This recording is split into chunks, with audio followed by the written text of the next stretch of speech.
안녕하세요. 김호준입니다. 박사모 카페 죽창 태극기가 등장했습니다. 한 회원이 헌재가 탄핵을 인용할 경우 평화적 대응만으로는 안 된다며 대나무를 잘라 죽창을 만들고 태극기를 매단 사진을 게재했고 이에 수많은 동조 댓글이 달렸습니다.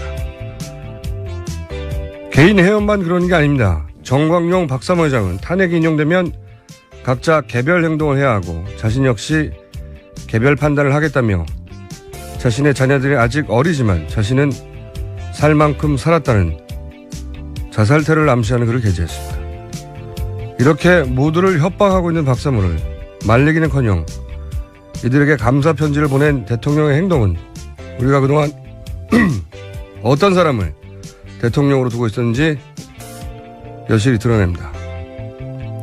하루빨리 헌재 탄핵 심판 결론이 나길 오늘도 빌어봅니다.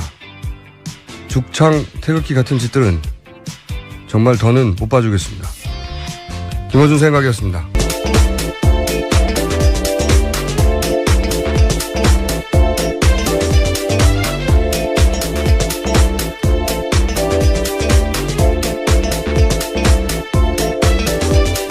안녕하세요. 시사인의 김은지입니다. 네. 자, 오늘 첫 뉴스는 아무래도 어제 특검의 수사 발표가 있었으니까 관련 뉴스가 아주 쏟아지고 있어요. 네, 어제 특검이 수사 결과 발표하면서요. 박 대통령한테 적용한 혐의는 모두 5가지입니다. 삼성으로부터 뇌물 수수받은 거, 문화예술계 블랙리스트 작성 시행, 공무원과 민간의 인사부당 개입 등인데요. 이로써 박 대통령의 범죄 혐의는 검찰이 앞서 적용했던 8가지를 포함해서 총 13개로 늘었습니다. 네. 관련해서 이제 보고서도 냈죠. 예, 100페이지가. 네, 거의 100조 가깝습니다. 네, 여기 자세한 내용들이 있는데 오늘 언론들이 이제 그 보고서 기반해서 후속 보도들을 많이 냈어요. 관련 보도 좀 모아서 알려주세요. 네, 한겨레 보도가 좀 눈에 띄는데요. 관련된 공무원들이 어떤 역할을 했는지에 대한 특검 관계자발 설명입니다. 안종범 전 수석 같은 경우에는 돈을 받아내는 일을 했고 김기춘 전 실장 같은 경우에는 반대파를 좌파로 몰아서 척결하는 일을 했고 우병우 전 수석 같은 경우에는 이 과정에서 매질을 가하는 일을 했다라는 식으로 해석을 하고 있습니다. 딱 들어맞죠, 여기에. 예. 그러니까 반대파 박근혜 대통령을 반대하면 다 좌파가 돼요. 예. 그리고 이제 다 척결하고 그리고 이제 공무원들이 말 안 듣면 잘라버리고. 예, 예. 속칭 매질이죠. 여기서 나오는. 그리고 안종범 수석은 돈을 받아내는 역할을 하는데 그 앞에 2단계가 있죠. 최순실 씨가 돈 벌 사업 계획을 세우고, 예. 그 사업 계획을 세우면 대통령은 그걸 대통령명으로 지시하고, 그런 다음에 이제 돈을 받아내는 거죠. 예. 훌륭한 역할 분담입니다. 네. 이걸 하루 이틀 한 게 아니라, 네. 그렇죠. 취임 이후부터요. 쭉 했다. 예, 예. 예. 우리가 지금 집중하고 있는 건 사실 스포츠 재단하고 미르 재단, 이 두 재단을 중심으로만 바라봐서 그렇지, 여기 드러나지 않은, 그전에는 가만히 있었을까요? 재단과 동시에 이 일을 시작했을까요? 그전에 오랜 세월. 아직 드러나지 않은 일도 많다고 봅니다. 예, 그렇죠. 예, 예. 미얀마 같은 경우에 이 재단하고 직접 상관이 없잖아요. 근데 고영철 씨가 내놓은 문서나 이런 걸 통해 드러난 건데 그렇게 아직 밝혀지지 않은 일들 많다. 저는 그렇게 생각합니다. 밝혀지지 않은 일들에 대해서 좀 더 짚어보기로 하고. 자, 또 관련 뉴스 또 어떤 게 있습니까? 네, 특검이 속칭 세월호 7시간과 관련된 수사도 일정 부분 이야기를 했는데요. 세월호 7시간은 여전히 미궁 속이긴 합니다. 하지만 특검 결과를 보면 대통령이 세월호 전날 저녁부터 당일 오전 10시경까지 무엇을 했는지는 여전히 확인되지 않았다라는 이야기도 했습니다. 사실 이게 말이 안 되는 거군요. 보통 이 시간엔 관제에서 자고 아침에 일어나고 확인 못할 이유가 뭐가 있어요. 확인이 안 된다는 얘기는 전날 시술 의혹 그리고 다음날 오전부터 시술 의혹과 연관해서 생각해 볼 수 있다. 예. 개인적으로 추정합니다. 이건 특검이 밝혀내지 못했기 때문에 아직은. 저는 여전히 당일 청와대에 없었다의 한 표인데, 네. 과연 특검도 밝혀내지 못한 걸, 검찰 특수본에서 밝혀낼 수 있을지 모르겠지만 헬기설 아직도 저는 한 표인데. 자, 세월호 7시간에 관해서는 그렇고요. 또 다른 뉴스는 어떤 게 있습니까? 후속으로. 네, 대통령 비선 의료만이 아니라 미용 시술 관련해서요. 이미 알려진 새칭 주사 아줌마, 기치료 아줌마에 이어서 이번에는 왕십리 원장까지 등장했습니다. 왕십리 원장. 운동 치료사인데요. 예. 왕십리 원장도 수시로 청와대에 드나들었다라는 거고요. 이들 3명의 비선 의료진 같은 경우에는 모두 무면허 의료업자였다고 합니다. 무면허. 예. 박근혜 대통령에게 주사를 놓은 사람이 너무 많아요. 주사를 놓은 사람이 공식 의료진 말고도 합치면은 10여 명 가까이 되는 상황이고, 그리고 비선 의료진 3명이 있는데 그 사람들도 면허가 없다. 예. 재밌지 않습니까? 이렇게 청와대가 돌아가고 있었다는 게. 네, 말이 멋있어서 그렇죠. 속칭 야매라고 말할 수 있는 거죠. 그렇죠. 예. 비선이라는 말이요. 예. 일반인들도 이렇게 무면허 의료업자들한테 잘 안 받거든요. 대통령이 왜 이렇게 해야 되는 건지. 그리고 대통령을 그렇게 만나기 힘들다고 비서실장도, 김익춘 비서실장도 대통령 만나기 힘들었다는데 이분들은 그렇게 자주 만났어요. 이분들은 다 비선으로 몰래 들어가서 기록도 남기지 않고. 재밌습니다. 참. 앞으로 다른 걸 정치형을 다 떠나서 이런 대통령은 다시 나오지 않을 것 같아요. 모든 걸 다 비선으로 처리하고, 네, 왕십리 원장, 기치료 아줌마, 주사 아줌마가 수시로 드나들고. 재밌습니다. 이준호. 자, 다음 뉴스는요? 네, 블랙리스트 관련해서요. 순수 문예진 문학동네 세월호 참사 추모집 눈먼 자의 국가라는 책이 있거든요. 그 책을 내고 나서부터 문학동네가 우수도서가 우수수 줄었다라는 건데요. 2014년만 하더라도 25종이 우수도서였는데 2015년에는 5종으로 줄었고요. 게다가 문예지에 지원되던 10억 원의 지원 사업도 폐지가 됐다라고 합니다. 네, 블랙리스트에 올랐군요. 예. 한마디로. 여기 문예지인데, 예, 추모집을 냈다는 이유로 그동안 우수도서가 엄청 많이 선정됐는데 한 달에 한 평균 2권 정도 선정됐는데, 그렇죠. 네, 다 없어졌다는 거고, 지원 사업도 폐지됐다는 거고, 이런 식으로 블랙리스트가 운영이 됐다는 거죠. 구체적 사례였고, 또 어떤 게 있습니까? 네, 화이트리스트와 관련해서는요. 청와대가 정경련을 통해서 운영했다라는 건데요. 특검 발표에 따르면 특정 단체명과 금액까지 청와대 정무수석실이 지정해줬고요. 그래서 2014년부터 지난해 10월까지 삼성, 현대차, SK, LG 등을 통해서 총 68억 원을 지원했다라는 겁니다. 네, 이거는 한 해 동안 그랬다는 거고요. 14년부터 15년까지. 근데 네, 16년 10월까지요. 예. 네. 그렇군요. 1년 반 동안. 네. 이런 단체들이 결국 지금 친박 집회를 하고 있는 겁니다. 네, 태극기 흔들면서. 네, 청와대와 또 수시로 통화를 하고 있고요. 어제 전해드린 바와 같이요. 올해 1월 달까지도 계속 이들 네. 단체의 대표들과 청와대 선임 행정관이요. 네, 선임 행정관이 아직도 전화를 하고 있다는 거죠. 네, 이런 집회들을 주도하고 있는 사람들하고. 자, 관련 뉴스 또 있습니까, 후속으로?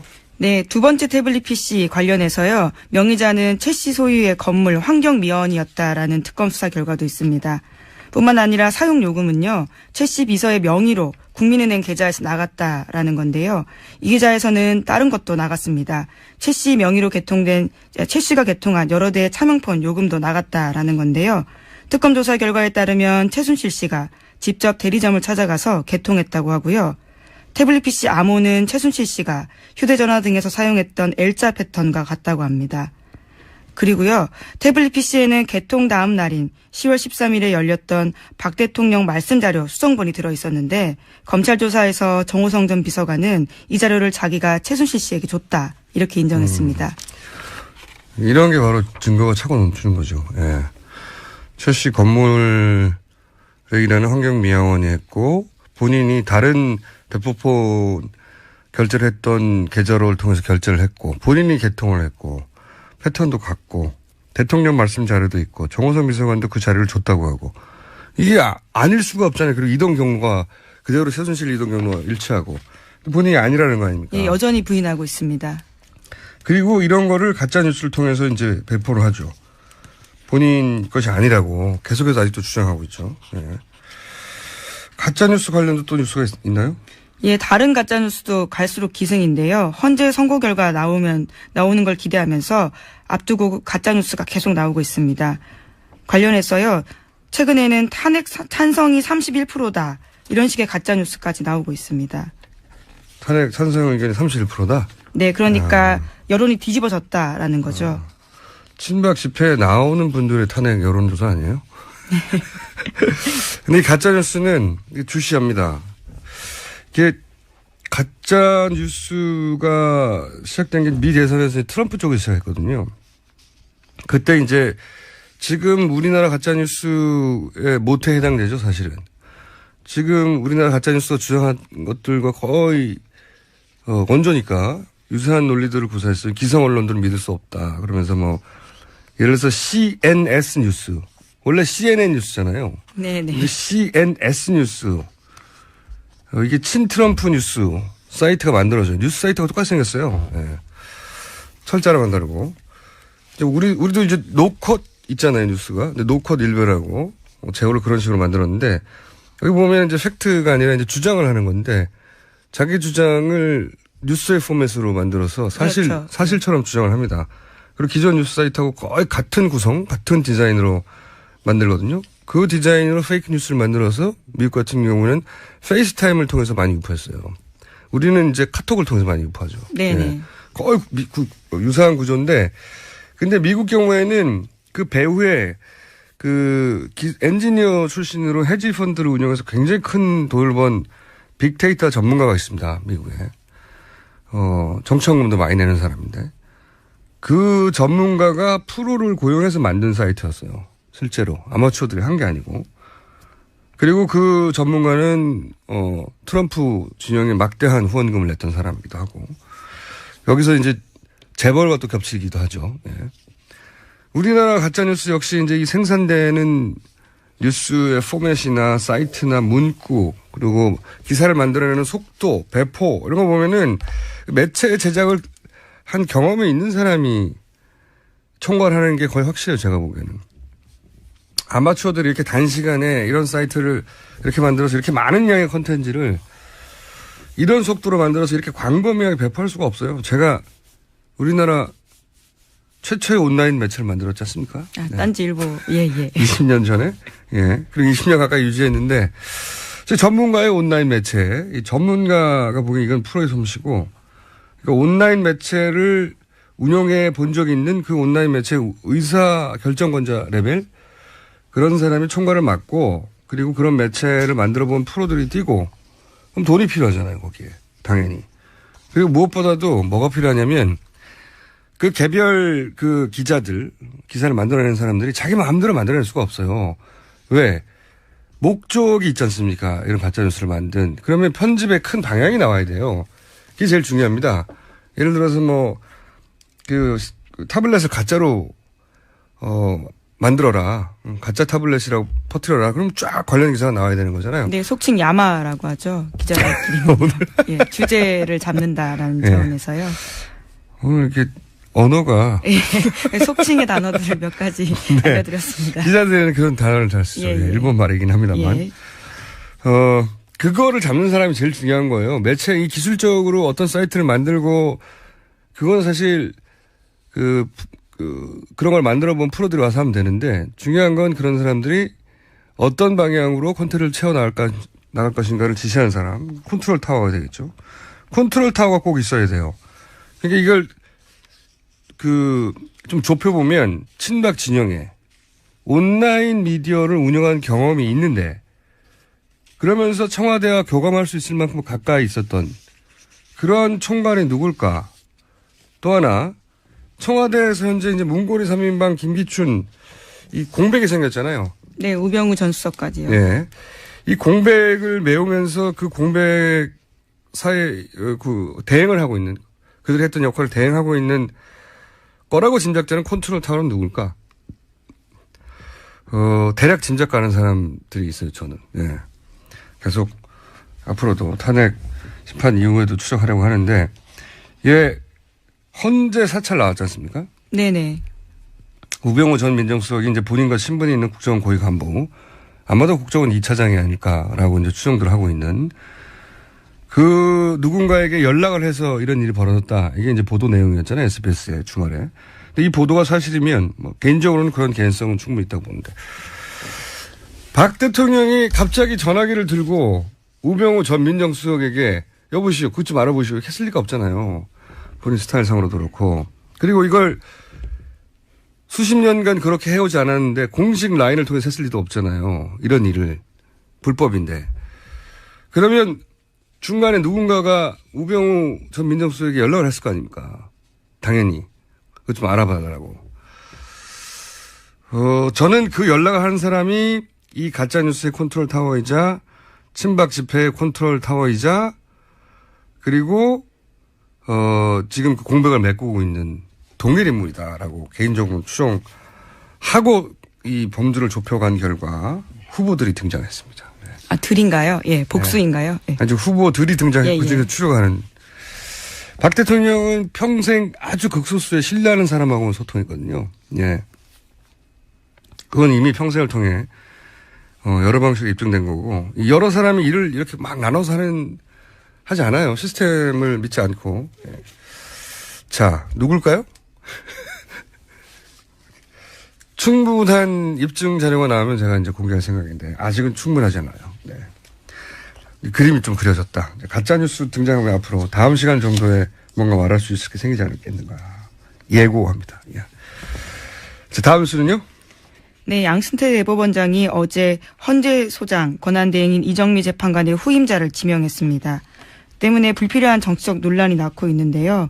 후임 재판관 지명이 탄핵 심판 선고 지연의 빌미가 되는 것을 우려해서 지명 절차를 유보했던 대법원이 갑자기 태도를 바꿨기 때문입니다. 이건 제가 보기엔 굉장히 비겁한 결정이에요. 왜 비겁한 결정이라고 생각하냐면 탄핵 심판 결과가 나고 그래 봐야 일주일밖에 상관 차이가 없잖아요. 그때 발표하면 되잖아요. 근데 굳이 지금 발표했어요. 그죠? 만약에 정말 그 후임을 빨리 바꿨어야 했다면 진작에 지명했어야 되고요. 네. 근데 이제 이정미 재판관의 후임을 이렇게 지명해버리면, 그 친박 진영, 그리고 박근혜 대통령 대리인단, 예, 예. 변호인단이 주장해왔던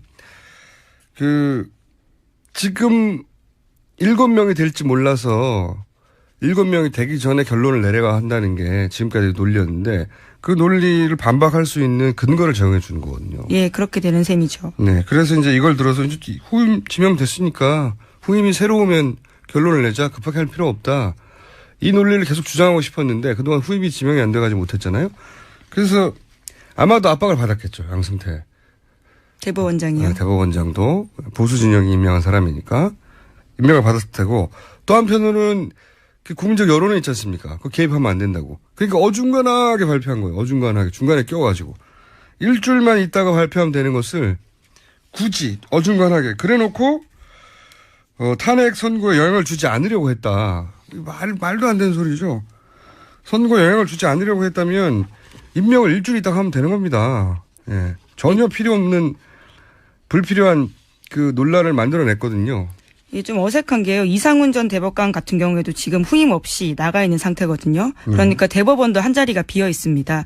이미 앞서서 비어 있는 자리에 대해서는 후임자 임명하지 않고 있는데 갑자기 헌재를 아직 나가지도 않은 자리에 대해서 후임자를 먼저 임명한 거죠. 그러니까 반쯤 어정쩡하게 박근혜 대통령 손도 들어주면서 그러면서도 요건 먹지 않게. 진짜 어정쩡한 비겁한 결정이라고 봐요. 자. 그리고 앞으로 그 특검 저희가 잠시 후 2부에서 이제 특검 수사 발표를 자세하게 짚어보려고 하는데 특검이 발표한 내용 중에 아쉽다. 이거 더 추적됐어야 하는 건데 김원지 기자는 없어요? 네, 아무래도 세월호 7시간과 관련돼서는요. 여전히 아쉬움이 많이 남습니다. 대통령 대면 조사도 하지 못했고 청와대 압수수색도 하지 못했기 때문에 결과가 굉장히 텅텅 비어 있거든요. 저는 개인적으로는 이 초기부터 주장했던 그랜드 레저 코리아라고 있어요. 아, GKL. 네. 예. 그랜드 코리아레저군요. 예. 이 카지노 운영하는. 예, 회사인데. 예. 이거 관련해서는 이제 그 수수료, 그 그랜드 이름 자꾸 헷갈리네요. 코리아레저. 네, 코리아레저에 소속된 장애인 펜싱 선수단의 그 수수료를 먹었다 이거거든요. 너무 작아요. 이권으로. 제가 계속 줄기차게 주장했는데 최순실의 이권에 대한 집착 정도 막 그 은행에서 조직 개편을 해서 자리를 만들어서도 사람을 꽂지 않습니까? 아니면 대사를 갑자기 전혀 경험도 없는 사람을 꽂아버리잖아요. 뻔뻔하게도 눈치 보지 않고. 그런데 그냥 그 수수료 사람당 1,000만 원 받아가지고 이것 때문에 카지노 이권에 이게 말이 안 된다고 봐요. 저는 수사가 할 게 너무 많아서 제대로 파헤치지 못했다고 생각하는데 줄기차게 노래 불렀던 카지노 정키빵. 예, 검찰 특수본에 제보하시는 걸로. 정키빵 이권에 눈독을 들였을 거라고 저는 추정하고 추가 수사가 꼭 필요하다고 봅니다. 제가 여기에 대해서 계속 얘기하는 이유는 뭐냐면 그 박근혜 최순실 게이트가 어디가 바닥인가.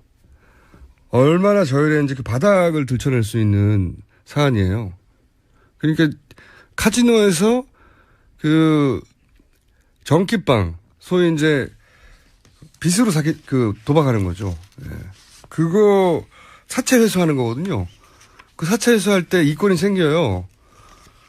그거는 또 들었을 거라고 저는 봅니다. 크다고 저는 알고 있어요. 그리고 또 하나는 말 관련 사업들 있지 않습니까? 말 관련 네네. 사업들. 굉장히 코믹한데 우리 말나라가 됐잖아요. 예. 말 수입과 관련된 또는 승마 시설 갑자기 늘었는데 이 관련 이권이나 예산들이 막 숨어 있을 거라고요.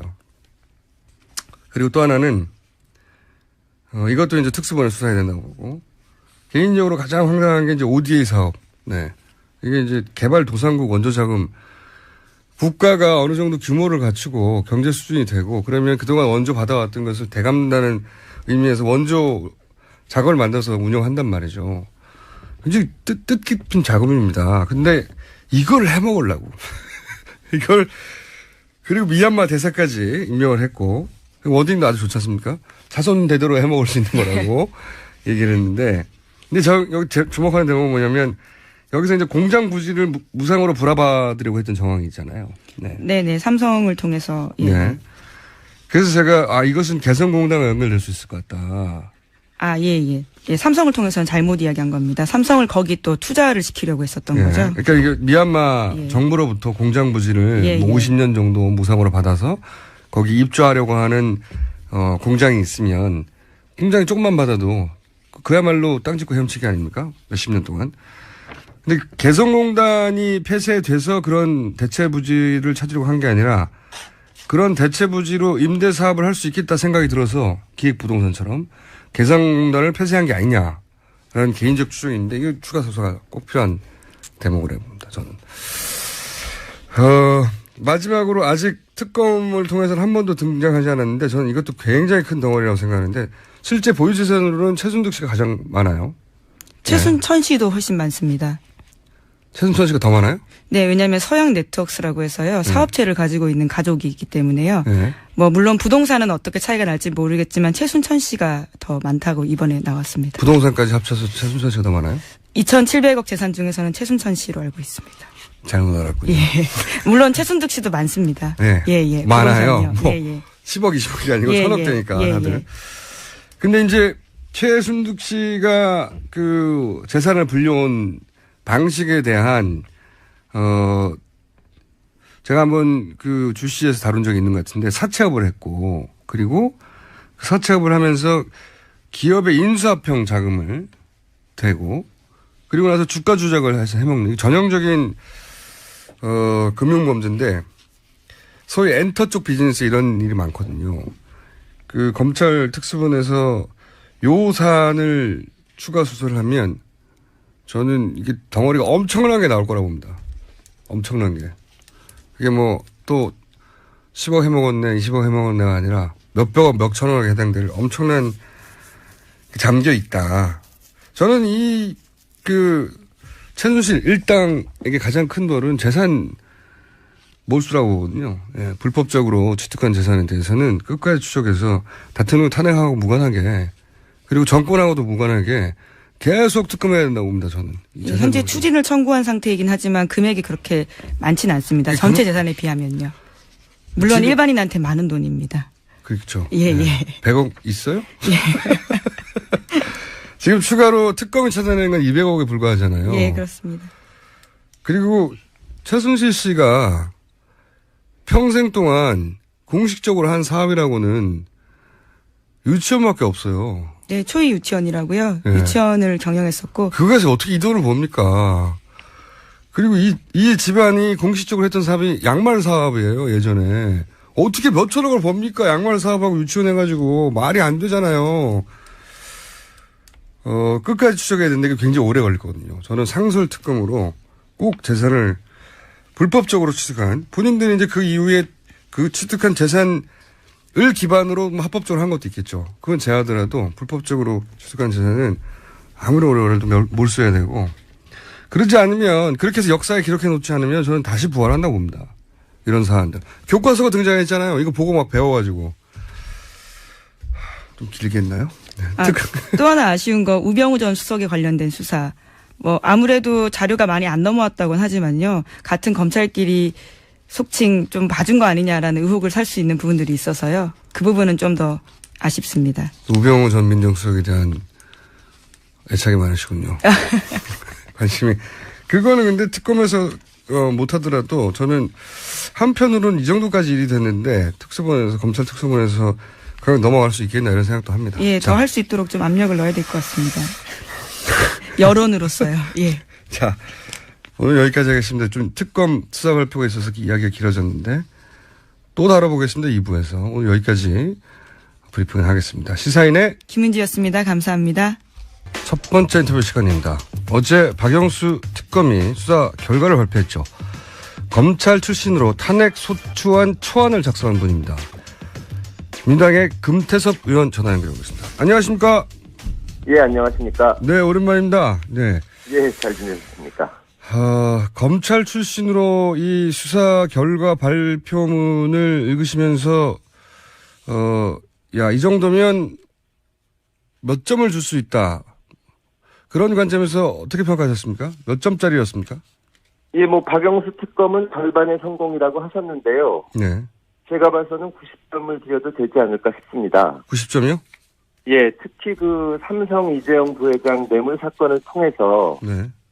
박근혜 대통령과 최순실이 공모해서 어떻게 국정이 농단됐는지 그 메커니즘을 분명하게 밝혀낸 것은 대단한 성과라고 생각을 합니다. 다만 아쉬운 점이라면은 10%가 뭡니까? 가장 아쉬운 거라면 박근혜 대통령에 대해서 직접 대면 조사를 못해서 이 국정농단이 일어난 메커니즘은 밝혔지만 도대체 왜 이런 일을 했는지 이 최순실이라는 사람을 끌어들여서 이렇게까지 나라를 망쳐놨는지 그 부분이 좀 깊이 조사되지 못한 것이 가장 아쉬운 점이고요. 그런데 그건 그 특검의 잘못은 아니지 않습니까? 네. 예, 물론 특검의 잘못은 아닙니다. 네. 처음에 특검 수사에 응하겠다고 했다가 안 나오신 박근혜 대통령이 전적으로 책임질 문제죠. 예, 그러니까 거기 감점 요인에 거기 넣지 마시고요.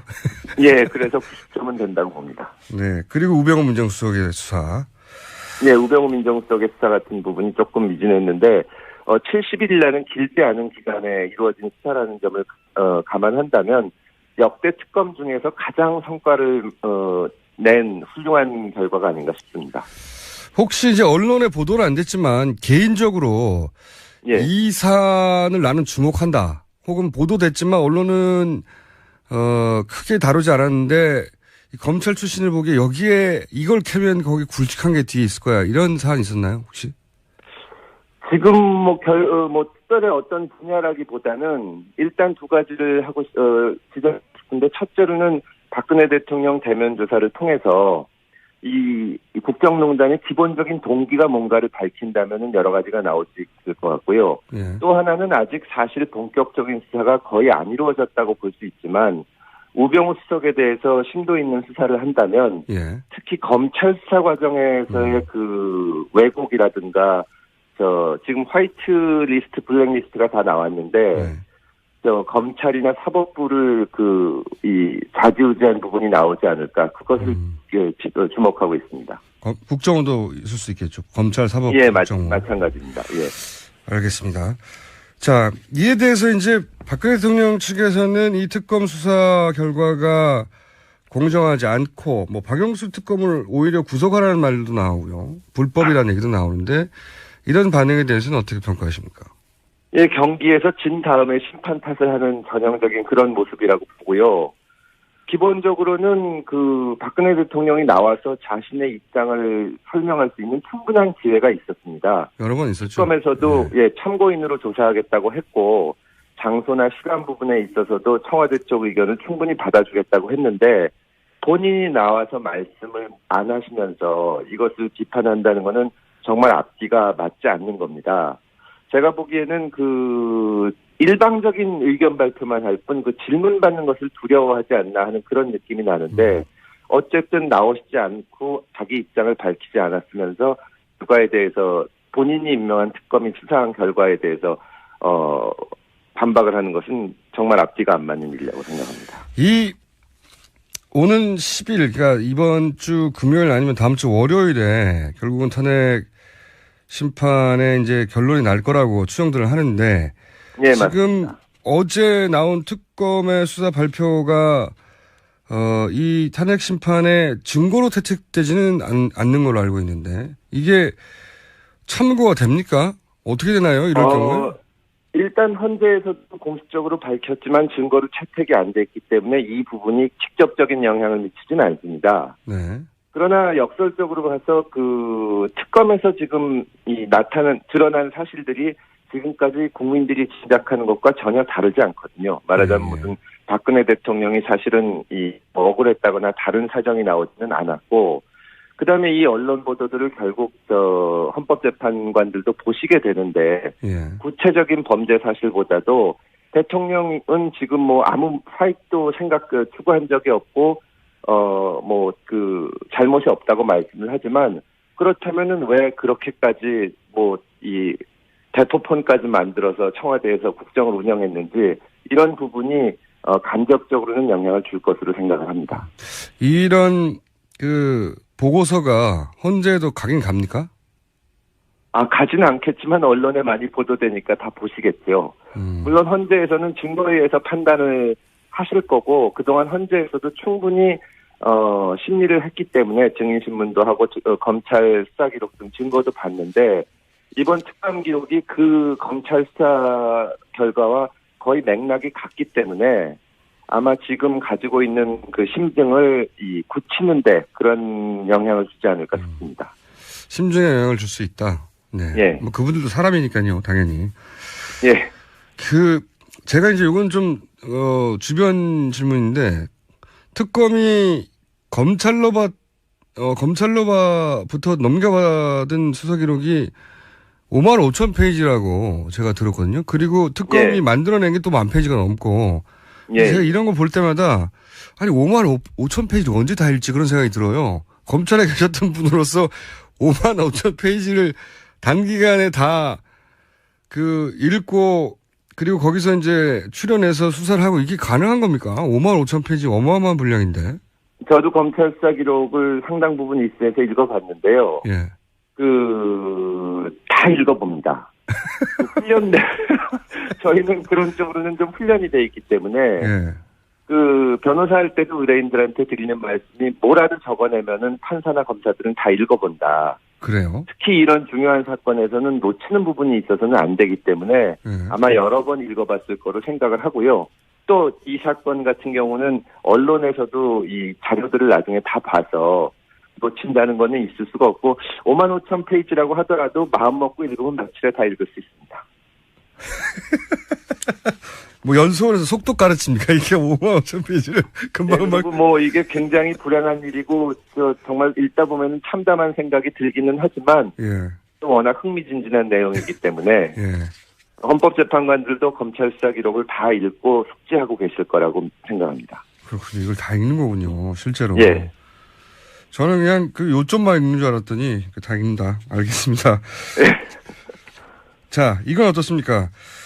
가장 중요한 게 이제 뇌물죄인데 액수도 너무 예. 크고 예. 이 뇌물죄 부분이 앞으로 뭐 그거는 사법부가 판단할 일이긴 합니다만 지금까지 이제 드러난 정도 그리고 검찰의 수사 결과를 볼 때 이게 확실히 드러났다 이렇게 볼 수 있습니까? 제가 그 탄핵소추안 초안을 작성하면서 그동안 나와 있는 검찰 수사 결과만 보더라도 상당 부분은 그대로 뇌물로 기소해도 큰 무리가 없겠다고 판단을 했습니다. 근데 지금 저 특검에서는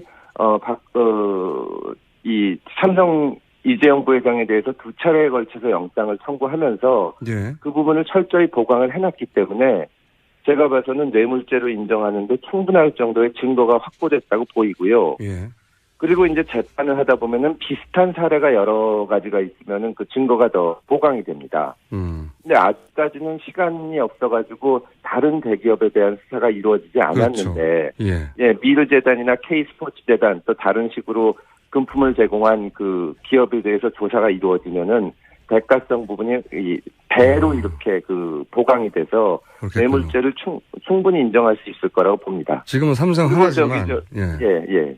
SK나 뭐 롯데나 그 다른 재벌들도 틀림없이 뭔가 대가를 받았을 테니까 그런 게 보강이 되면 문제 없을 것이다. 그렇습니다. 그리고 노무현 대통령 탄핵 사건 때 헌법재판소에서 뇌물죄가 인정이 되는 경우는 이 명백하게 탄핵 사유에 해당한다고 했기 때문에 이것이 상당히 쟁점이 되는데 특검 수사를 통해서 뇌물 부분은 거의 분명하게 밝혀졌다고 보입니다. 가장 큰 성과 중에 하나죠, 사실은. 예, 그렇습니다. 예, 삼성이 장사를 시작한 이래 79년간인가요? 단 한 번도 구속된 적이 없는데 이거 하나만으로 특검은 자기 할 일을 다 했다 싶은데 또 한 가지 아무도 예상치 않았지만 기대치 않았지만 굉장히 큰 성과를 낸 게 블랙리스트 수사지 않습니까? 예, 맞습니다. 이걸로 김기춘 전 비서실장이 구속될 거라고는 법을 그렇게 잘 아는 본인도 몰랐을 것 같아요. 예? 사실 뇌물죄는 검찰에서도 뇌물죄 적용을 안 했다 뿐이지 상당히 조사가 돼 있는 상태였는데 예. 이 블랙리스트 부분은 검찰 수사에서 별다른 언급이 없었거든요. 그렇죠. 예. 근데 이거를 그 명단을 포함해서 완벽하게 밝혀냈고 더군다나 한 발 더 나가서 이제 블랙리스트는 지원 같은 것을 못 받게 하는 것인데 예. 이제 전경련을 이용해 가지고 이 관변 단체들의 지원을 한 소위 화이트리스트까지 밝혀낸 것은 기대 이상의 정말 대단한 성과라고 생각을 합니다. 그러니까요. 이걸 통해서 결국은 한 번도 평생 동안 또 법적 단죄를 받은 적이 없는 김기춘 전 비서실장이 구속이 됐다는 것도 대단한 성과라고 저는. 예, 그렇습니다. 특검이 정말 앞으로 특검이 나올 때 이제 다른 사안으로 특검이 나오면 항상 이 특검이 거론될 것 같아요. 예. 니네는 왜 그렇게 못했냐고. 근데 이번 사건 자체가 워낙 수사할 점이 많아서 예. 사실은 처음부터 성과를 어느 정도 낼 거라고 생각을 했지만 그래도 박영수 특검을 비롯해서 특검보들과 파견 검사들이 정말 최선을 다해서 수사를 했다는 것이 느껴집니다. 알겠습니다. 이 수사 결과를 보더라도 자세하게 밝혀냈고 못 밝힌 부분은 못 밝힌 부분까지 실마리나 단서를 제시하면서 검찰에서 추가 수사를 하는 방향을 제시하고 있기 때문에 정말 큰 성과를 냈다고 평가합니다. 자, 그러면 7시간 비선 진료 이 부분은 어떻게 평가하십니까? 7시간 부분에 대해서도 박근혜 대통령이 대면 조사를 거부해서 분명히 밝히지 못했지만 지금 특검 수사 결과에서 사진까지 보여주면서 일부 언론에 보도됐던 것처럼 2014년 4월 15일 국무회의 당시에는 시술 자국이 없었는데 예. 17일에는 시술 자국이 있다. 예. 그러면 15일 저녁서부터 16일 오전까지 뭘 했는지는 밝혀지지 않았고 예. 그때 어떤 시술을 받았을 가능성도 있다고까지 제시를 해놓은 상태입니다. 예. 그래서 결국에 가서는 탄핵이 지나면은 박근혜 대통령이 검찰 수사를 받게 될 텐데 그때 이 부분에 대해서 과연 무슨 일이 그 시간 동안에 있었는지 충분히 밝혀질 수 있을 것으로 보입니다. 자, 이건 어떻습니까? 이제 이런 우려를 여러 사람들이 여러 가지 방식으로 사전에 밝혔었는데 검찰로 되돌아가면 예. 검찰이 직접 관련된 사안들도 소위 이제 우병우 라인 예, 예. 직접 관련된 사안들도 있을 텐데 검찰이 자기 식구들을 제대로 수사할 수 있겠냐. 그리고 그런 라인에 있다고 하는 분들이 대부분 고위직에 있는데 그분들이 이제 가만히 있겠냐. 이런 우려 있지 않습니까? 검찰에 계셨던 분으로 어떻게 보세요? 그 부분에 대해서는 저도 반신반의합니다. 사실 그 내부 수사가 가장 어렵고 검찰을 믿기는 어려운데요. 이번 특검 수사 결과에 대해서 많은 국민들이 이제 그 인정을 하고 있기 때문에 만약에 검찰에서 내부적인 수사를 제대로 못 해낸다면 다시 국회에서 특검법을 통과시키거나 특검을 재가동을 해서라도 그 부분은 밝혀질 것이라고 봅니다. 그러니까 검찰이 스스로 밝히지 않는다면 특검이나 혹은 다른 그런 외부적인 기관에서 이것을 손을 대게 될 것이고 그 경우에는 검찰이 정말 괴멸적인 상처를 받게 되기 때문에 아마 검찰도 밝힐 수 있는 데까지는 밝히려는 노력을 할 거라고 보입니다. 재산 추정은 어떻습니까? 최순실 관련한 재산에 관해서는 워낙 말도 많고, 이게 역사도 오래됐고, 예, 예. 최순실 일가 쪽에서 나온 증언들도 있고요, 보면. 예, 예. 친척들 통해서. 근데 이제 예. 너무 오래돼서 이게 과연 제대로 밝힐 수 있을까 하는 의문이 있거든요. 그 부분은 김어준 씨도 추적하고 있지 않습니까?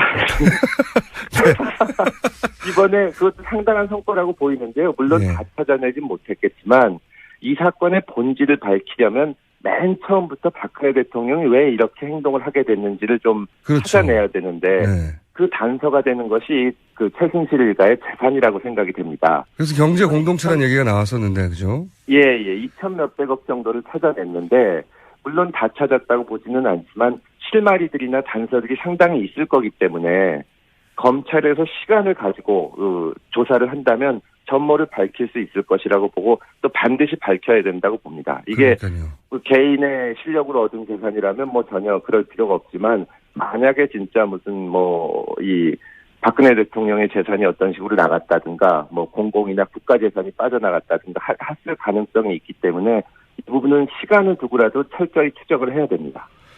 재산이 최초로 형성된 과정도 지금 불투명하고 형성된 재산이 불려지는 과정도 불투명하고요. 예, 지금 어디 숨어 있는지도 불분명한데 여러 가지 제보가 들어오고 있고 또 우리 당의 안민석 의원님을 비롯해서 많은 분들이 추적을 하고 있는데 이제 그 특검 기간은 끝났지만 검찰 수사 기간은 제한이 없는 것이니까요.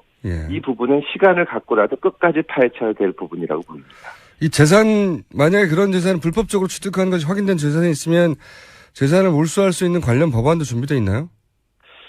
이 범죄 수익인 경우에는 몰수를 할 수가 있는데 워낙 오래된 재산인 경우에는 시효 같은 것이 지나고 입증도 어려워서 그게 다 환수하기는 어려울 겁니다. 특별법을 만들기라도 해야 되지 않나요? 그 어떻게 해서 그 재산이 형성됐는지 밝혀진다면 이 그 범죄에 가담했던 사람들이 마음 놓고 쓰지는 못하게 하는 어떤 조치가 있을 거라고 생각이 됩니다.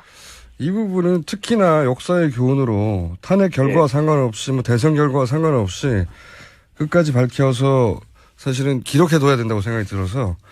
정권이 바뀌더라도 이 국정 전반에 대한 농단의 전모와 함께 이 재산 부분은 반드시 추적을 해서 밝혀내야 됩니다. 알겠습니다. 마지막 부분 질문인데 이제 공소 유지 얘기를 많이 합니다. 이제 이 용어도 사실은 검찰이 아닌 일반인들은 최근에 처음 듣는 이야기인데 결국은 기소만 했을 뿐이지 그게 이제 재판 과정에서 유죄 판결 나기 전까지는 끝난 게 아니지 않습니까? 맞습니다. 근데 이제 그 유죄 판결을 얻어내기 위해서 쭉 검찰이 해야 되는 노력을 이제 공소유지라고 표현을 하는데 지금 현재 남아있는 인력이나 혹은 지원되는 비용이나 이런 걸 볼 때 큰 문제가 없습니까? 제도적으로 여러 가지 문제가 있는데 이 필요하다면 입법적 조치를 취해서라도 인적 자원이나 이 다른 지원을 해서 공소유지에 문제가 없게 해야 됩니다. 이것이 만약에 수사를 이만큼 해서 밝혀냈는데 재판 과정에서 지원이 충분히 안 돼서 공소유지에 문제가 생긴다면 국민들이 용서하지 않을 겁니다. 예를 들어서 삼성은 사실은 약간 과장해서 말하자면 자원이 무제한에 가깝잖아요. 맞습니다. 국내에 있는 모든 변호사를 동원할 수 있을 정도의 재력이 있고 커넥션이 있는데 예를 들어 삼성 이재용 부회장의 재판 과정에 동원될 변호사가 5명이 아니라 50명이 될 수도 있는 거지 않습니까? 예, 그런데 지금 뭐 윤석열 박영 검사를 비롯해서 나가 있는 분들이나 박영수 특검이나 이런 분들도 형사 사건과 범죄 수사에 대해서 또 공소유지에 대해서는 어디다 내놔도 빠지지 않는 경험을 갖고 있기 때문에 네. 충분히 진실이 밝혀질 수 있을 것이라고 봅니다. 근데 어디다 내놔도 빠지지 않는 변호사가 수십 명 달라붙을 수 있지 않습니까? 그러면 검사 1명 대 변호사 30명 이렇게 될 수 있잖아요. 양측이 다 실력 있는 사람들이 나와서 충분히 공방이 벌어지면 예. 결국 진실이 승리할 것이라고 생각합니다. 그렇지 않은 경우도 제가 봤거든요. 자, 한 가지 더. 예. 여기서 이제 국민들이 계속 이 공소 유지도 관심을 가지고 지켜봐야 된다는 거고. 예. 또 한 가지는 이제 거기에 이제 특검에 남아있는 분들이 그분도 다 생활인인데. 맞습니다. 예. 근데 이제 변호사였던 분들은 자기 생활 규모가 있었을 거 있었잖아요. 예, 그래가지고 이 특검법이 만들어질 때 여야 합의 과정에서 충분한 검토가 못 이루어진 부분이 그 부분인데요. 생활비가 안 나와요, 이분들에게. 어떡하죠? 예, 그 부분에 대해서는 좀 법 개정이 돼야 되고, 예. 특검법 이 개정을 위해서는 야당에서 계속 노력할 생각입니다. 특검법을 개정해야 그분들에게 생활비를 마련해 드릴 수 있군요. 예, 그 부분은 네. 입법적 조치가 좀 필요합니다. 잘해주세요. 예, 열심히 하겠습니다. 오늘 여기까지 다루고요. 저희가 탄핵 결론이 난 다음에 다시 한번 연결하겠습니다. 오늘 말씀 감사합니다. 예, 감사합니다. 네, 지금까지 민주당의 금태섭 의원이었습니다. 나오지 않는 진짜 뉴스라고 주장하는 하영의 오프 더 레코드. 오늘은 전화 연결입니다. 하영 기자. 예, 안녕하세요. 한겨레 하호영 기자입니다. 네. 아니, 직접 나오시지 않고 이렇게 전화로. 요즘 민주당 경선이 치열해지다 보니까요. 네. 아침 일정이 좀 많습니다. 그래서 저는 지금 안희정 지사 이른바 마크맨이죠. 예. 안희정 지사 캠프를 출입하고 있고요. 그래서, 부득이하게 전화 연결했습니다. 네, 죄송합니다. 마크맨들이 다 있잖아요. 이재명 시장 네네. 마크맨도 있고, 문재인 전 대표 마크맨도 있고. 네. 그리고 토론회가 시작됐는데, 마크맨들이 원래, 본인 마크맨들의 활동에 대해서 이제 나중에 모여가지고 얘기들 하잖아요. 하죠. 예. 예. 그러면 물론 채성 고양시장에 대한 마크맨도 있나요? 아니면 마크맨을 따로 두지 않나요? 채성. 최 지사님께는 좀 죄송한 말씀입니다만, 묶어서 합니다. 예. 네. 아무래도 인력의 문제가 있다 보니까요. 네. 그리고 이제 갑자기 등장하셔가지고 사실은. 예. 그럴 수밖에 없었겠죠. 누구 마크맨이 채성 고양시장은 묶어서 마크합니까? 보통은 이재명 시장 마크맨이 묶거나요. 아니면 안희정 지사. 그러니까 1위를 제외한 2, 3위 쪽에서 보통 마크를 같이 묶지요. 예. 네. 자. 솔직하게 말씀드리면 마크맨이 없는 언론사도 아마 있을 겁니다. 네. 채성시장. 네. 예. 고양시장이신데 채성시장님 죄송합니다. 너무 늦게 등장하셨어요. 자. 그러면 경선 토론회가 있었지 않습니까? 2차례 예. 있었어요. 한 번은 라디오고 하나는 인터넷 생중계를 했는데 마크맨들이 자신의 마크맨에 대해서 토론회 평가를 하잖아요. 예. 예. 그 평가가 어땠습니까? 사실대로 얘기해 주세요. 일단 문재인 전 대표, 안희정 지사, 이재명 시장, 최성 시장 이 순서대로 말씀을 드리는 게 좋을 것 같은데요. 네. 일단 문재인 전 대표 같은 경우에는 우선 준비된 느낌이 확실히 있었다. 네. 그리고 두 번째 토론 같은 경우에는 특히 적극적으로 자기 친의 의견을 좀 개진하려고 했거든요. 예. 사회자에게 내가 토론 시간이 부족하다, 나에게 달라라고 하기도 하고요. 그리고 어떤 때는 욱하기도 하고요. 욱도 하셨어요? 예.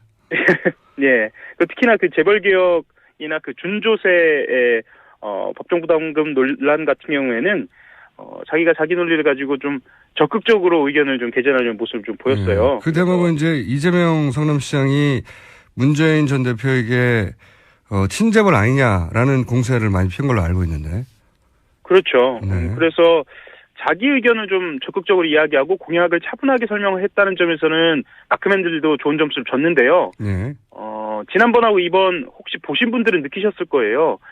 가장 핵심적인 토론은 주도권 토론이라고 해서요. 예. 각 후보들한테 15분씩 주고 자기가 어떤 후보에게나 자유롭게 그 질문을 하고 그러니까 토론을 하는 방식이거든요. 네네. 이게 핵심이었는데 문 전 대표 같은 경우에는 최성 후보와 주도권 토론을 했단 말이죠.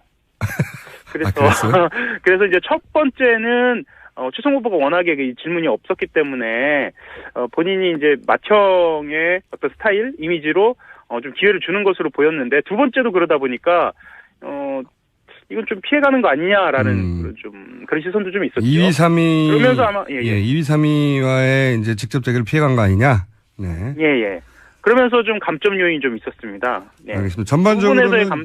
전반적으로는 선박했으나 주도권 토론에서 본인과 이제 치열한 각을 세울 만한 2위, 3위 후보가 아니라 최성 시장만 과만했다. 네.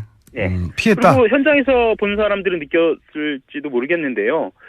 그 유난히 두 번째 토론 때는 그 원고를 읽거나 외워서 하는 듯한 느낌이 좀 있었어요. 네. 그래서 그 부분에 있어서는 좀 자연스럽지 못했다라는 지적도 좀 있었고요. 자, 그러면 그게 감점 요인이었고, 근데 전반적으로 자기 논리는 잘 세웠다, 뭐 이런 정도의 플러스가 있고, 자, 그 다음에 지지율 기준으로 하자면 현재 기준으로는 2위 후보인 안희정 도지사는 어땠습니까? 평가가?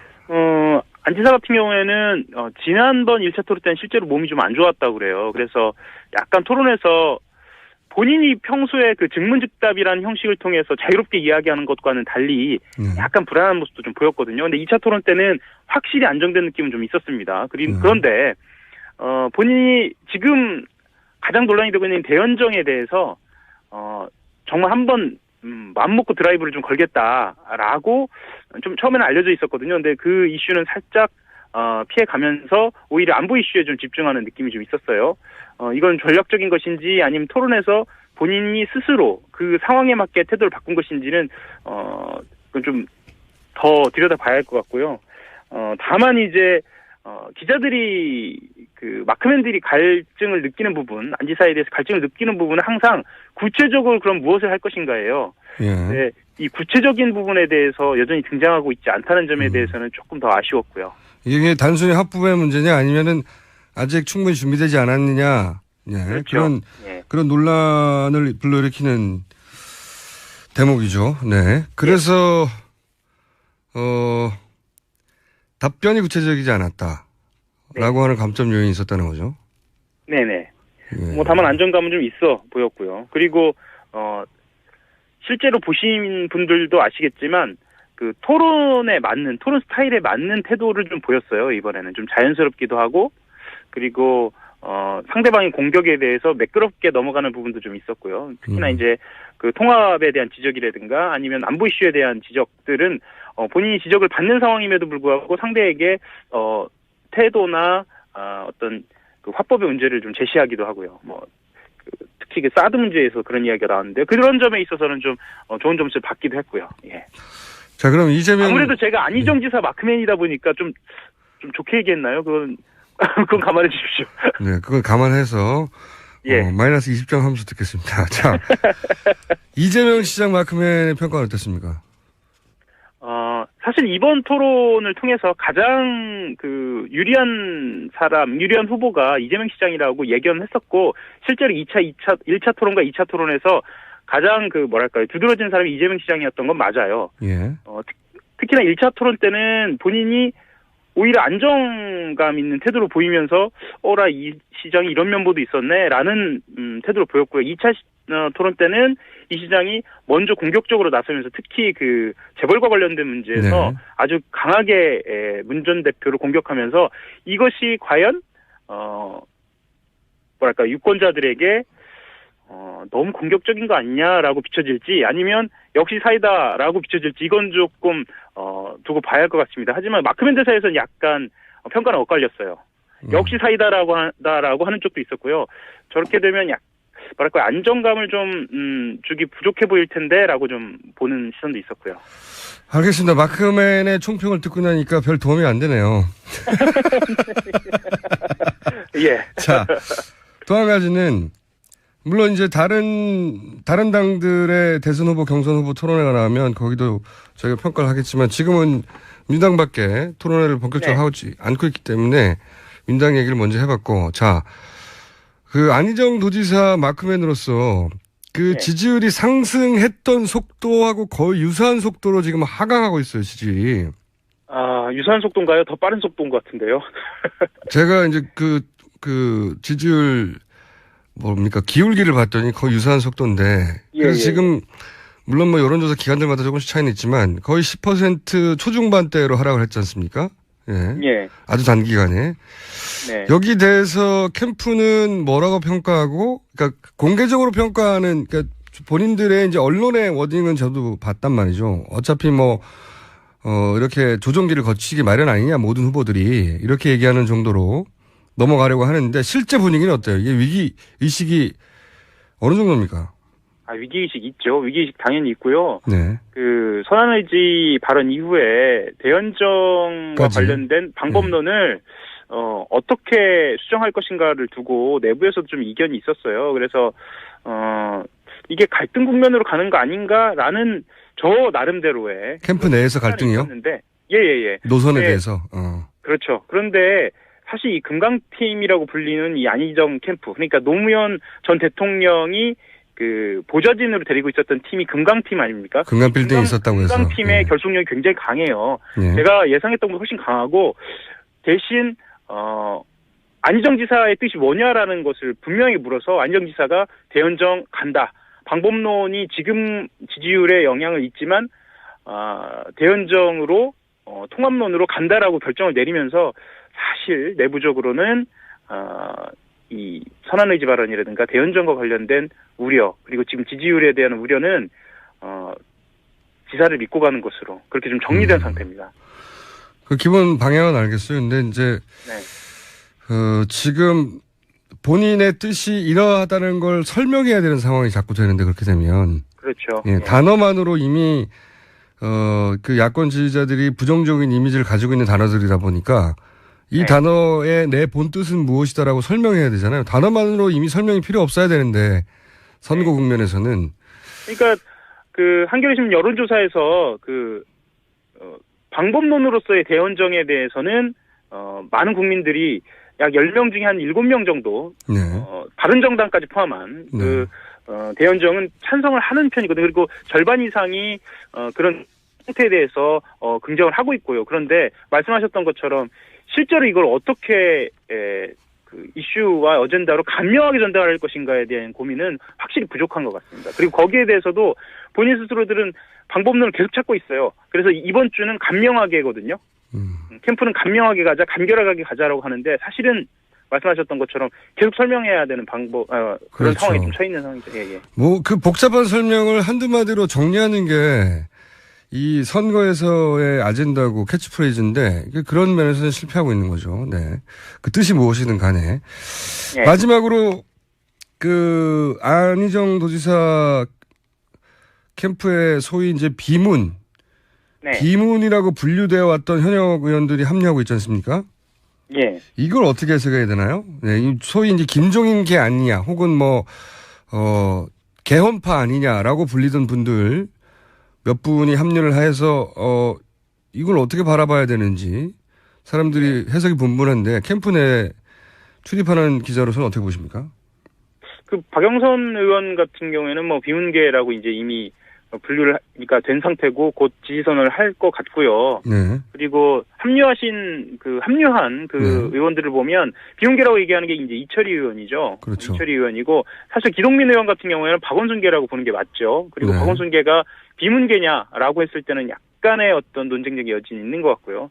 다만 이런 건 있는 것 같아요. 뭐냐면 워낙에 그 문재인 전 대표 쪽으로 그 민주당 내 의원들이 무게중심이 쏠려있기 때문에 나머지 의원들이 자기의 갈 길을 좀 찾고 있는 상황인데 뭐 그렇다고 한다면 자기 갈 길을 찾는 사람들은 어쨌거나 비문계 의원들이 많고 뭐 자연스럽다. 자연스러운 현상으로 보이긴 하는데요.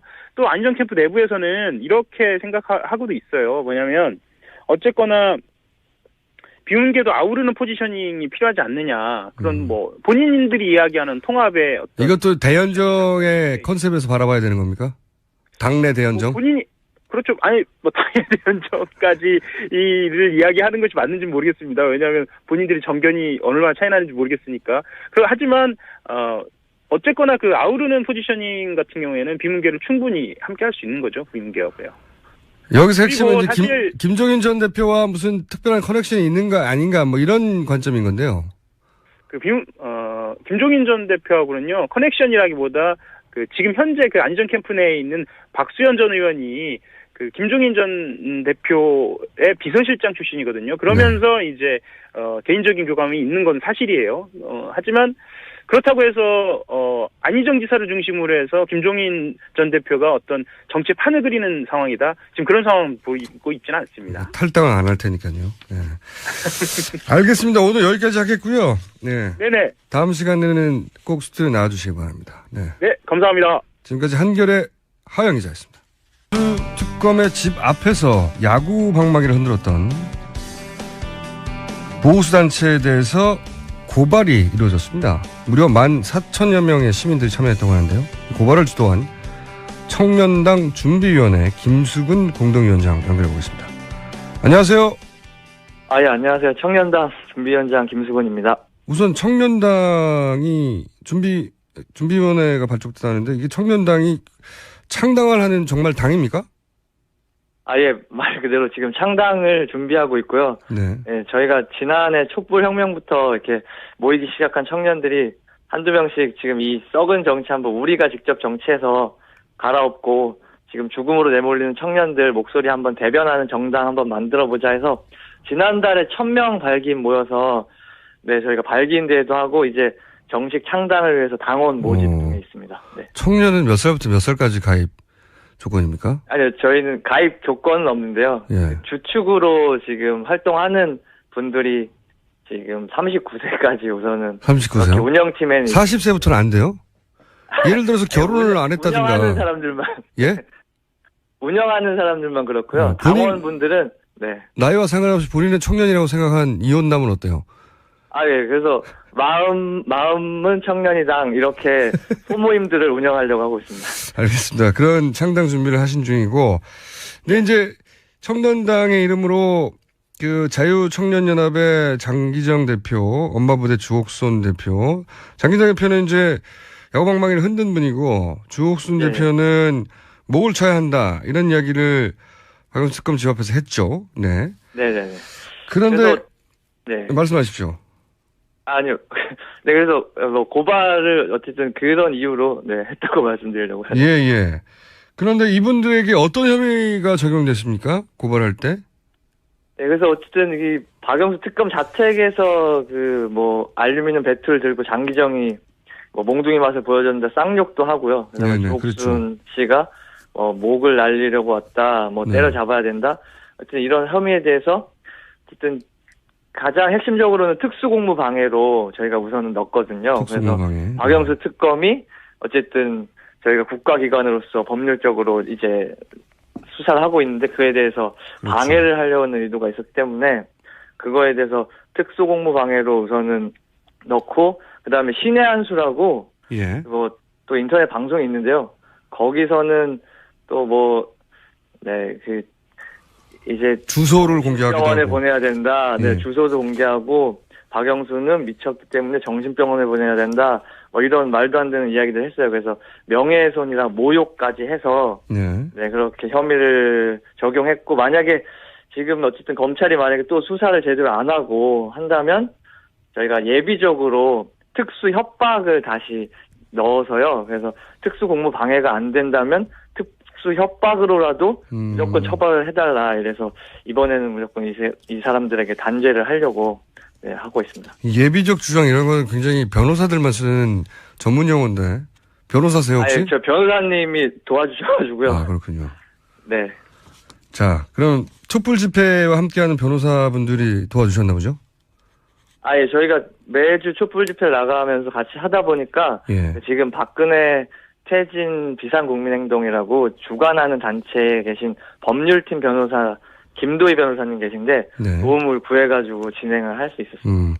그런데 그렇게 고발을 하는데 14,000명이나 참여했다는데 이건 어떻게 모으신 겁니까? 그래서 지난주 3.1절부터 저희가 온라인으로 먼저 시작을 하고 그래서 그 3.1절 당일 촛불 집회랑 지난주 주말 촛불 집회에서는 저희가 오프에서 촛불 집회 장소에서도 받았고요. 거기서 1,000명 이상을 받았고 온라인으로 지난 어제까지 네 그래서 14,000명 가까이 받았습니다. 어마어마한 숫자네요. 예. 짧은 기간에. 자, 이 단체들이 그동안 이제 관제 데모에 동원된 거 아니냐. 모종의 컨트롤 타워로부터 지시를 받은 거 아니냐. 그런 의혹을 계속 받는 단체 아니겠습니까? 네, 그래서 지금 뭐 특검 발표에서도 주옥순, 장기정 이런 분들이 청와대 행정관들이랑 문자, SNS, 뭐 전화 이렇게 뭐 100통 가까이 넘게 네. 주고 받아왔던 게 드러났고 그게 총선, 탄핵, 뭐 이런 특검 관련된 집중적인 시기마다 연락이 굉장히 집중됐고요. 그래서 예. 명백한 관제담모 단체라는 게 밝혀진 거라고 생각해요. 이제 수사를 해야겠지만. 이 청와대 어버연합이 네. 청와대 행정관은 그러면 고발 안 하나요? 아, 그런 지시의 의혹을 받고 있는 사람은 고발 대상이 아닙니까? 궁금해서 여쭤보는 건데. 네, 저희가 그것까지는 생각을 못했는데요. 다시 한번 청와대 행정관까지 한번 준비를 해보겠습니다. 알겠습니다. 왜냐면은 지금 이분들은 명백히 그런 발언들 행위를 했던 분들이고 그죠? 네, 그리고 근데 이분들하고 지금 청와대 행정관하고 계속해서 통화해 왔다는 거 아닙니까? 올해까지 올 초까지도. 네. 그러니까 그분에게도 어떤 지시의 의혹이 있는 것 같긴 한데. 네. 그분이 빠져서 이 약간 꼬리가 될 수 있는 이 사람들 잡고 늘어져서 예. 저희가 이제 몸통으로까지 좀 고발을 확대해 가려고 지금 계획 중에 있습니다. 이 고발을 해야 되겠다고 하는 결의는 어떻게 나온 거예요? 청년당 준비위원회에서 회의를 거치다가 야 이게 너무하지 않냐 이렇게 나온 겁니까? 네, 그래서 지금 어쨌든 저희가 뭐 계속 뭐 탄핵 국면에서도 뭐 태극기 집회니 뭐 어버이연합 엄마 부대니 거기에 무슨 뭐 애국자가 어디 있고 엄마가 아들 걱정하는 엄마가 어디 있습니까? 근데 이제 뭐 자유청년연합이라는 데서 예. 청년 이름을 들먹이면서 또 이런 말도 안 되는 테러 행위를 하고 막 몽둥이 들고 나오는데 그에 대해서 경찰이 원래 먼저 움직여서 신병 보호를 하고 했어야 되는데 그렇죠. 뭐 그 재판관이나 특검에서 그렇게 공포스러워서 신변을 요청했는데 그것도 늦장으로 막 며칠 있다가 나타나고 이런 상황을 보면서 이게 확실히 지금 뭔가 문제가 있다. 우리가 이 사람들 이런 범죄 테러에 대해서는 확실히 죄를 물어야겠다 싶어가지고 청년 이름을 더럽히는 자들에 대해서 좀 청년당으로서 한번 고발해보자 이렇게 됐습니다. 네. 그러니까 자유청년연합에서 이런 소위 백색 테러에 해당될 행위를 하니까 청년당으로서 가만히 있을 수 없지 않느냐 이런 중재가 모아졌군요. 예. 이해했습니다. 그렇게 말씀하시니까 이해가 딱 가네요. 자, 이제 탄핵 심판 선고도 뭐 길어야 일주일 이내 결론이 날 것 같은데 앞으로 청년당은 어떤 활동을 할 예정인가요? 여기까지 제가 묻고 오늘 인터뷰 끝내야 될 것 같은데. 네네. 우선은 저희가 지금 한번 고발을 했는데요. 지금 이분들뿐만 아니라 저희가 촛불 집회 항상 가는데 시민들이 폭행당하고 뭐 기자분들 뭐 계속 공포가 좀 조장이 많이 되거든요. 그래서 그렇게 피해 당한 백색 테러 이런 제보를 받아서 약간 백색 테러의 전쟁을 좀 선포해서 아예 뿌리를 뽑아 나가려고 하고 그래서 뭐 저한테도 지금 뭐 빨갱이 새끼 어디냐 밟아 주겠다 이렇게 개인적으로 협박도 오거든요. 그러니까 이런 모든 것들을 다 좀 이번에 청산할 수 있게 하려고 하고 헌재에서도 이제 탄핵 앞두고 굉장히 긴장이 고조되고 할 것 같은데 저희가 청년당이 좀 가서 재판관도 보호하고 만약에 또 태극기 집회나 이런 백색 테러를 하려는 자들이 있으면 너도 고소하겠다 이렇게 하면서 좀 저희가 이 안정적인 인용이나 이 판결을 좀 보장하려고 좀 활동을 하려고 계획하고 있습니다. 네, 다른 활동들을 응원하고요. 다만 재판관을 보호하는 것은 경찰에게 맡겨주시기 바랍니다. 네. 알겠습니다. 오늘 말씀 감사하고요. 창당은 언제 됩니까? 연내 창당을 목표로 지금 당원 모집하고 있습니다. 예, 연내 굉장히 많이 남았네요. 대선까지는 저희가 좀 촛불혁명을 완수를 위해서 좀 싸워나가려고 합니다. 대선 이후에 창당을 할 계획이시군요. 예. 네, 알겠습니다. 창당 준비가 어느 정도 되면 윤곽에 나오면 저희가 또 한번 연결해 볼게요. 그러니까 앞으로 이런 고맙습니다. 앞으로 이런 고발은 이분들로 끝나는 게 아니라 앞으로도 계속 하겠다는 말씀이신 거죠? 네. 예, 계속해 나가려고. 그리고 그게 청년당으로 끝나는 게 아니라 앞으로 이렇게 모아서 고발 참여 인원들을 시민들과 함께 고발하겠다는 거고요. 예. 예, 그래서 같이 연대할 분들도 퇴진행동 쪽에서도 지금 같이 고민도 하고 계셔서 저희가 같이 할 단체나 이런 시민들이랑 좀 더 완전히 뿌리 뽑을 때까지 한번 싸워 나가도록 하겠습니다. 알겠습니다. 네. 고발이 늘어날 때마다 저희가 연결해 볼게요. 예. 자, 오늘 말씀 감사합니다. 네, 고맙습니다. 지금까지 청년당 준비위원회 김수근 공동위원장이었습니다. 불친절한 AS. 오늘도 버스기사님, 택시기사님, PC방 사장님, 이어서 교회 차량을 운전하는 목사님이 문자를 보내주셨네요. 새벽 예배를 마치고 교회 차량을 직접 운행하는 목사입니다. 저는 뉴스공장을 다운로드 받아서 듣는데 요즘처럼 목사로 살기 쪽팔리고 힘든 적이 없었어요. 아마도 저 같은 목사님들이 우리나라에 잔뜩 있을 거라고 봅니다. 이 방송을 들으시는 목사님들 앞으로 문자를 부탁드립니다. 굉장히 이해하기 힘들거든요. 네. 대형교회 목사들이 친박 집회에 나가라고 하는 그런 행동을 보고 이런 문자를 보내신 것 같아요. 자, 어제 앱이 다운됐는데 이게 누구 소행입니까? 네. 오늘은 아주 잘 들리는데 하나도 안 끊기고 잘 나와서 더 놀라워요.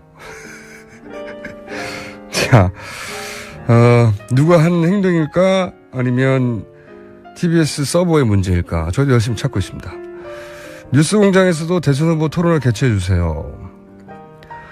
예, 탄핵 국면 지나고 나서 후보들이 어느 정도 윤곽이 나오면 당연히 저희가 진행할 것이고, 네, 재미는 제가 보장해 드립니다. 자, 서울교통방송 너무 고맙습니다. 여기는 부산입니다. 이건 그래도 나아요. 서울교통방송 잘 듣고 있습니다. 여기는 토론토입니다. 이런 것도 많고요. 여기까지 하겠습니다. 감사합니다. 저희가 지난주에 한번 소개해드렸죠. 소개해드리자마자 이분의 성함이 검색어 순위를 다퉜습니다. 네. 그렇게 본인의 이름이 검색어 순위를 다툰 적 있어요? 아, 처음입니다. 그렇죠? 네. 셜록 홈즈에서 나왔죠? 네, 그렇습니다. 네.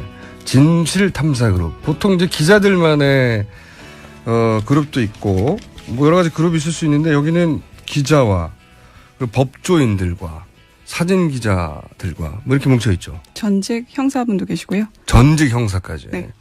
그래서 왜 그 미드 보면 콜드 케이스라고 네. 미제 사건들 있지 않습니까? 네네. 미제 사건들만 다루는, 그러니까 오랜 시간 동안 미제됐던 걸 다시 들춰서 10년, 20년 지나서 다시 수사하는 게 있는데 좀 비슷해요. 그죠? 네. 미제라기보다는 잘못 판결난 사건들이라. 네네. 제가 이름을 소개 안 드렸네요. 제가 인사를 못 드렸습니다. 진실탐사그룹의 이명선 기자입니다. 네, 오늘도 나오셨어요. 지난 시간에 이제 내가 왜 종편을 떠났는가 하는 얘기로 저희가 만났고, 셜록 아직도 모르시는 분들이 있을 테니까 그런 진실 탐사 그룹이 있습니다. 네. 그래서 이분들끼리 형사도 있고 뭐 변호사도 있고 기자도 있고 사진 기자도 있고 모여가지고 이분들끼리 잘못 판결난 사건. 네, 그것들을 주로 다시 취재해서 재판에 올리는. 네. 네. 재심이 굉장히 어렵거든요. 사법부가 3심 제도에서 판결 내렸는데 네. 이걸 다시 법원에서 받아들이는 거를 거의 안 합니다. 그렇죠. 네. 재심 결정 자체가 힘듭니다. 네, 거의 안 하는데 벌써 재심 판결을 받아내는 것들이 있고요, 사건들이. 그렇죠? 네. 네. 굉장히 독특한, 전례가 없는, 우리나라뿐만 아니라 이런 걸 들어본 적이 없는 그런 그룹에서 활동하는 이명선 기자입니다. 네, 열심히 하겠습니다. 많은 분들이 관심을 주셔가지고 네. 저번에 라디오 한 이후에 아니, 그냥 라디오 말고요. 뉴스 공장에 나온 이유로 꼭 집어서 말씀하셔야죠. 네. 뉴스공장 나온 이후에 제 그 스토리 펀딩에 올라온 기획이 성공을 했습니다. 단방울에. 네, 집으로 돌아가는 길에. 집으로 돌아가는 길에? 네. 방송 나오자마자? 네, 너무 놀랐습니다. 뉴스 공장이 그 정도예요. 모르셨구나. 네. 앞으로 잘 하세요. 알겠습니다. 또 재미난 거는 타사 기자들이 많은 연락이 왔는데, 네.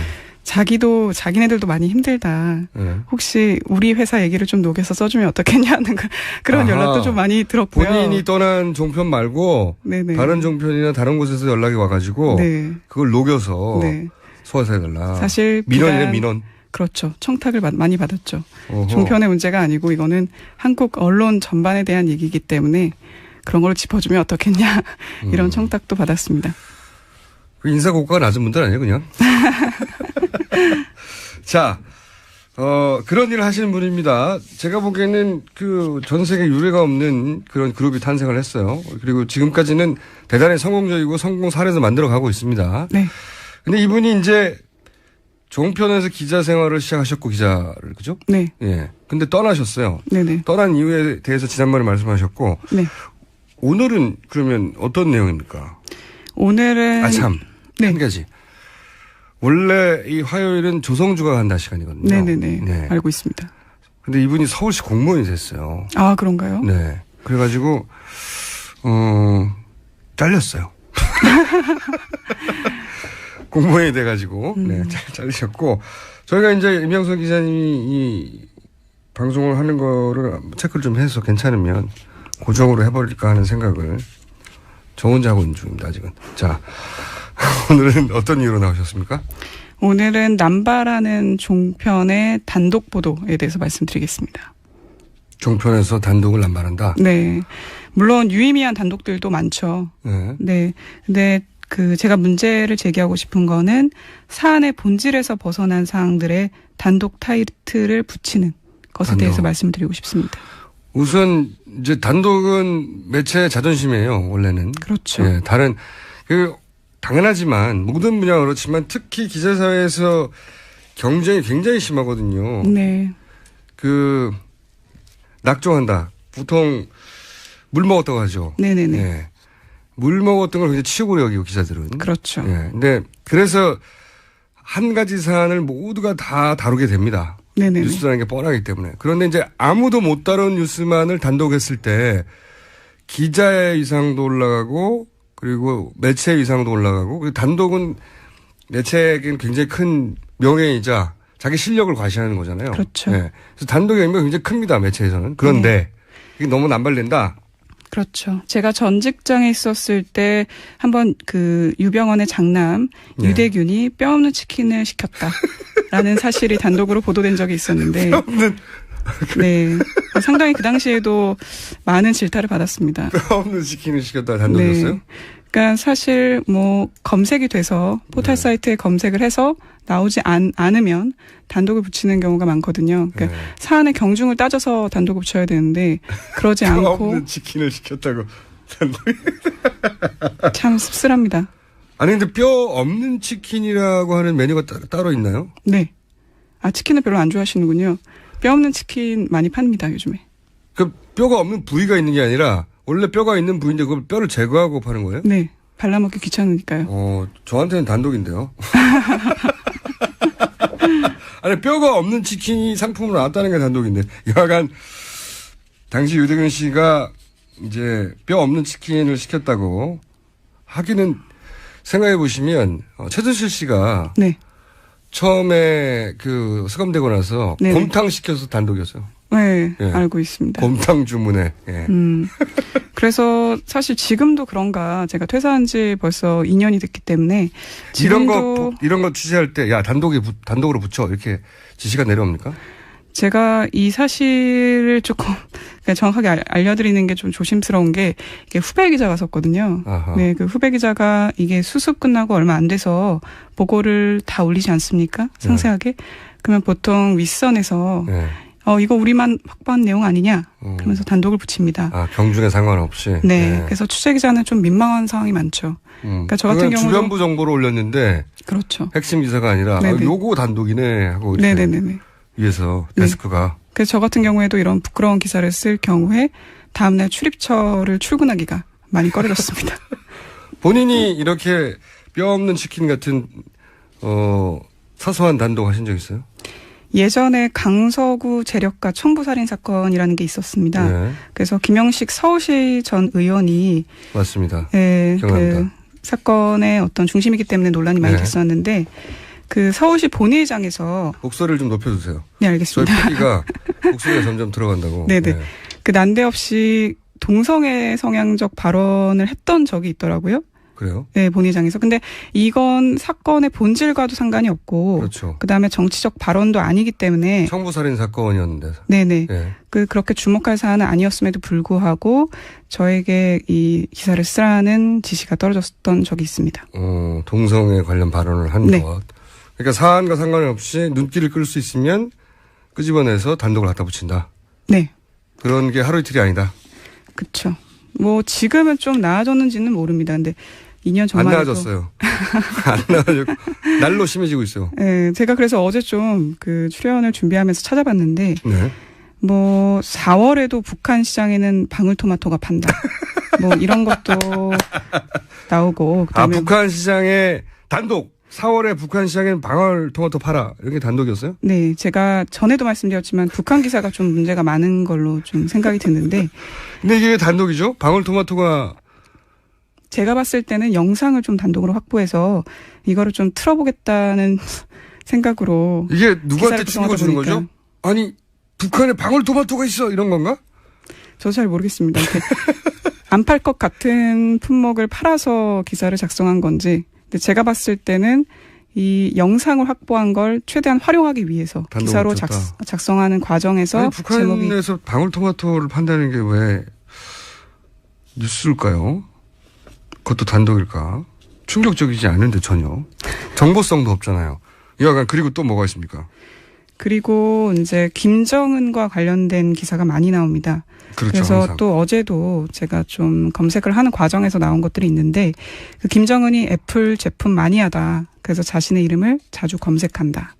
이 내용이 단독으로 보도됐습니다.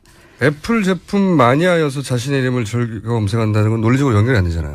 애플 제품을 활용해서 네. 본인의 이름을 자주 검색한다는 내용이죠.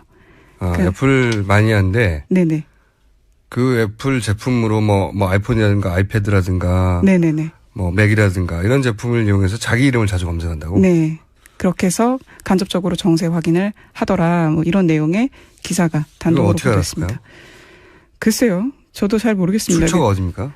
출처는 확인해봐야 되는데 보통은 그 조선중앙TV에서 나온 모습을 가지고 추측하는 경우가 많고요. 아, 그걸 보고 그냥 추측하는 거예요? 네, 아니면 해외에서 언급한 것들을 포착을 해서 근데 이거는 뭐 애플 제품을 들고 있어서 마니아라고 추정할 수는 있지만 거기에 자기 이름을 많이 검색한다는 아마 전원이 있었겠죠. 누군가의 전원. 저도 확인은 못하겠습니다. 김정은 옆에서 김정은이 자기 이름을 많이 친다는 거를 확인할 정도 사람이면 굉장히 측근이잖아요. 그렇겠죠. 이건 신빙성이 대단히 낮은 기사인데 이런 거 아니에요? 애플 제품을 들고 있는 영상이나 사진을 확보했어요. 네네. 근데 그것만 가지고는 뉴스가 안 되니까 네네. 뒤에는 소설로 갖다 붙인 거 아닙니까? 소설까지는 아니고 제가 자세히 기사를 들여다보지는 않았는데 네. 아마 제 추측컨대 해외에서 네. 누군가 그와 같은 발언을 했던 걸로 추측이 됩니다. 그래서 그 내용을 붙여서 확실하다는 말이 아니라 알려졌다라는 표현으로 이렇게 분위기만 풍길 수는 있잖아요. 그렇게 조립하는 경우도 많아요? 많죠. 네, 별도의 기사인데 이것만으로는 부족하니까 이제 조립해서 네. 갖다 붙인다. 그러게 해서 조립했으니까 단독이죠. 조립했으니까 새로운 게 나온 거잖아요. 자, 재밌네요. 단독을 그러면 가르는 기준이 사실상 없다는 거네요? 보통 저 같은 경우에도 좀 자랑스럽다 싶은 거는 이건 단독 보도 감입니다. 이런 식으로 말씀을 드리는데 보고할 때 보통 아까 이제 유대균 뼈없는 치킨 보도 같은 경우처럼 예. 보고를 가리지 않고 우선 정리해서 올리는 편입니다. 예. 그러면은 이제 데스크에서 이거는 단독인지 아닌지 사실 정확하게 얘기하면 이전에 나온 보도인지 아닌지를 가지고 경중이 아니라 하죠. 네네. 사안의 경중이 아니라 사안의 본질적인 관련이 있냐 없냐가 아니라 한 번이라도 거론되지 않았으면 무조건 단독을 갖다 붙이고 그런 경향이 있습니다. 경향이 있어요? 네. 경향이 심해요? 네, 심한 편이라고 저는 판단하고 있습니다. 그러면 이걸 단독으로 만들어내 거꾸로 그런 요구도 있나요? 요청? 저는 요청받은 적은 없는데요. 예. 그래서 자신의 보고가 예. 단독이 될 것 같은 위험에 처했다. 그러면 저 같은 경우에는 위험에 처했다? 보고를 하지 않았습니다. 사실 이러면 안 되는데, 그러니까 취재기자가 데스크를 신뢰를 안 하는 거죠. 그래서 이제 친한 기자들끼리는 저희들끼리만 공유를 하고 데스크에는 보고를 정보 하지 보고를 않는 안 경우. 하는. 네. 예를 들면 어떤 사건이 있어요? 지금 글쎄요. 이제 이미 퇴사하셨으니까 공개해 보세요. 딱히 기억이 나는 것들은 없지만 그 세월호 취재를 했을 때 유가족들 관련된 어떤 정황 같은 걸 취재를 보고 그 지시받았었는데 민감한 것들은 확인이 되지 않으면 보고하지 않았습니다. 네. 단독거리가 될 수 있지만 이게 악용될 소지가 많아서. 네네네. 제 개인적인 의견. 틀림없이 경험입니다. 이것은 종편의 정치적 편향에 맞춰서 악용될 소지가 있다. 이러면 아예 취재한 내용이긴 하고 단독 타이틀을 붙일 수 있지만 또 그렇게 될 것 같아서 안 하는 네. 거. 아하. 그거 이해갑니다. 그리고 이거 진짜 단독 아닌데, 네네. 단독 아닌데 이거 단독으로 붙여 이런 것도 있나요? 그런 경우 많죠. 그러니까 그래서 어떤 타사에서 단독 보도가 됐는데 이미 됐는데 어디서 인터뷰만 하나 받아서 인터뷰를 한 줄을 넣습니다. 그리고 단독 보도입니다. 이렇게 내보내는 경우에는 도대체 뭐가 단독인지를 모르는 경우가 많거든요. 구체적으로 예를 들어보세요. 구체적인 예는 딱 부러지게 기억이 나진 않지만 그런 사실이 기억을 다 많이 한 다음에 나와주세요 앞으로는. 알겠습니다. 대본에 없는 내용을 자꾸 여쭤보셔가지고. 저는 구체적인 게 궁금하거든요 항상. 네. 그래서 저희는 그거를 한 줄 단독이라고 많이 부르는데요. 그래서 이미 나와 있는 내용에 그 줄기랑은 상관없지만 곁다리의 내용을 추가해서 이미 보도됐는데 네네. 그 내용 관련해서 딱 한 줄만 더 추가하는. 그렇죠. 보통은 인터뷰입니다. 아, 네. 기사가 나왔는데 그 당사한테 전화를 해보는군요. 네네. 네. 기사를 보셨습니까? 네, 봤습니다. 어떻게 생각하십니까? 그렇죠. 뚝! 네. 보통은 뚝 끌어버리는데 그럴 경우에도 더 이상 언급하지 않았다, 뭐. 그렇죠. 그렇게 단독을 만든다. 네네. 그리고 본인이 이제 김수창 전 제주지검장 관련해서 보도하면서, 기자로서 회한이 있었다면서 그 내용이 뭐예요? 그 예전에 김수찬 전 제주지검장이 길거리 음란행위를 해서 논란이 됐던 적이 있습니다. 네.